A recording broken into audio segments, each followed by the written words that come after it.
one small step for man, one giant leap for mankind.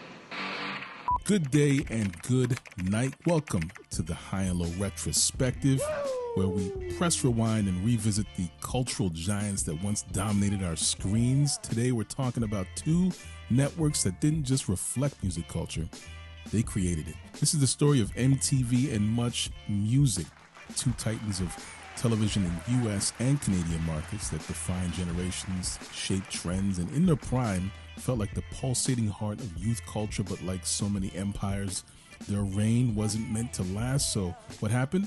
Well, this is the rise, the revolution, and the eventual decline of the music networks that once ruled the airwaves. Before MTV, there was radio, concert footage, and late-night variety shows. Music lived in sound, not in sight. But on August 1st, 1981, everything changed with the words, "Ladies and gentlemen, rock and roll."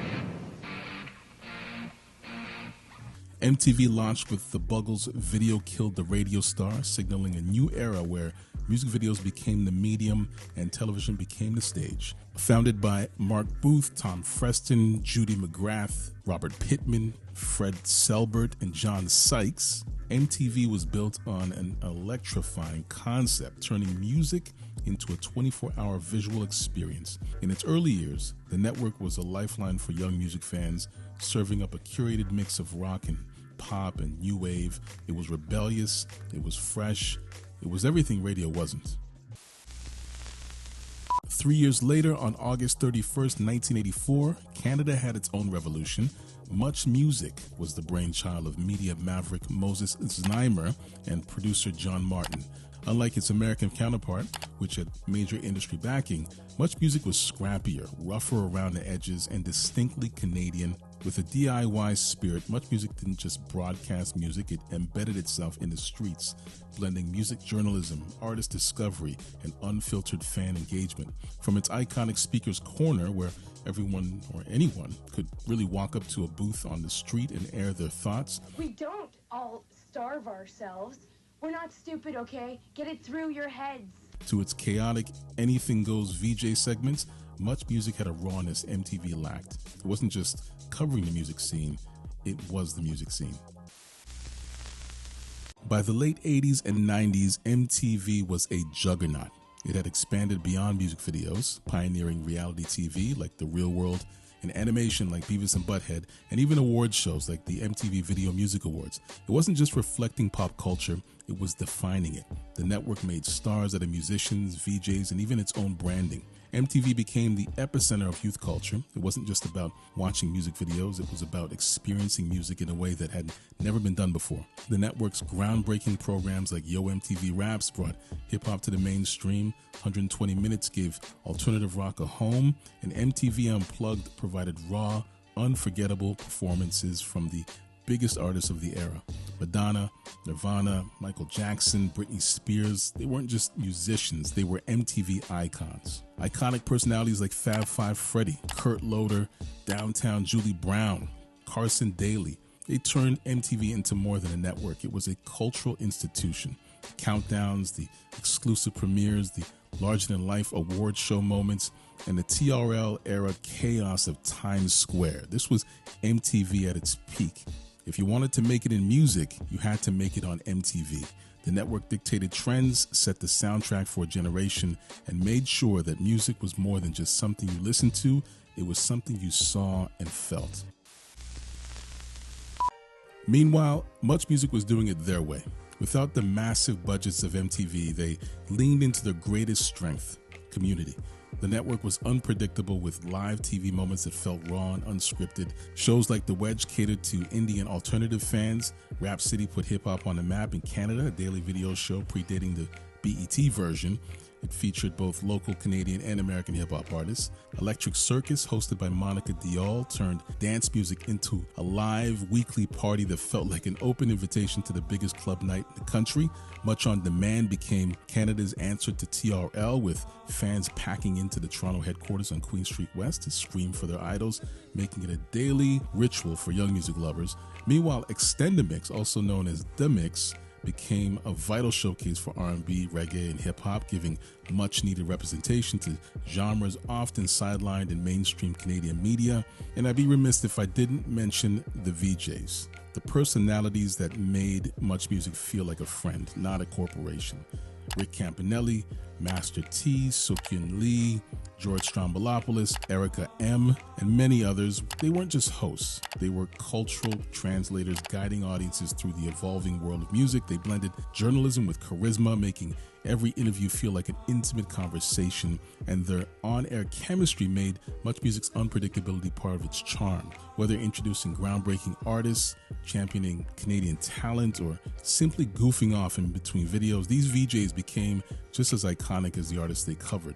MuchMusic wasn't just about who was big, it was about what was next. It celebrated homegrown talent alongside global superstars, creating an inclusive, electric atmosphere that made it essential viewing for any music fan. I do have to add this, a huge part of the MTV and MuchMusic experiences was the ritual of recording music videos onto VHS tapes. Before streaming and YouTube, this was how fans curated their own personal music libraries, carefully timing recordings to avoid commercials, creating mixtapes of their favorite artists, and replaying iconic premieres. These tapes became cherished collections passed between friends and even influenced local DJs and music lovers in a pre-digital era where owning music videos meant physically archiving them. Music television wasn't just something you watched, it was something you collected and preserved.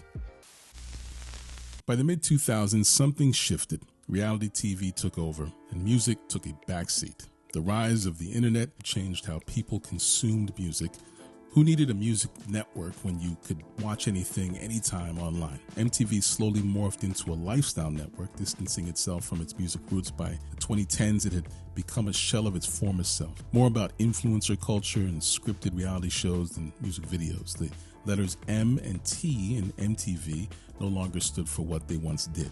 MuchMusic suffered a similar fate, but with an even sadder ending. Without the deep pockets of MTV's parent company, Viacom, MuchMusic couldn't afford to reinvent itself at the same scale.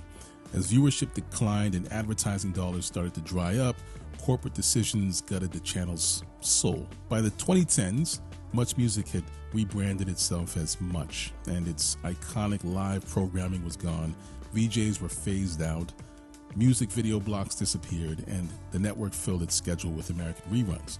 After its acquisition, Much's new parent company downsized the network in 2014 due to restructuring, laying off most of the staff, and effectively ending the channel as it was once known. The spirit of MuchMusic was gone, leaving behind a corporate husk, airing syndicated content with no real cultural identity, or at least one that was unrecognizable to the identity it once had. Now, both MTV and MuchMusic still exist, but in name only. MTV America continues to operate, but its influence has been dwarfed by YouTube, TikTok, streaming in general. Meanwhile, in 2021, Bell Media announced a revival of MuchMusic as a digital brand, but without the heart that made it legendary decades before. In the end, these networks fell victim to their own success. They thrived in an era when television was the gatekeeper of cool shit, so to speak, but once the internet democratized music culture, their role became obsolete, and there was little that a Viacom or Bell Media could do to sustain or revive the hype. The tragedy of both MTV and MuchMusic isn't just their decline, it's that they were once irreplaceable, and now they're barely missed by new generations. But for those who grew up on them, who remember running home to watch a world premiere video, who debated VJs like they were rock stars, who felt seen by the music they introduced, MuchMusic and MTV will always be more than just TV channels. They were the soundtrack of their youth, and that, at least, will never fade. So that's the High and Low Retrospective on the rise and demise of MTV and MuchMusic, two networks that shaped music culture in the United States and Canada, redefined how we consume media, and gave a generation a front row seat to the evolution of pop, rock, and hip-hop.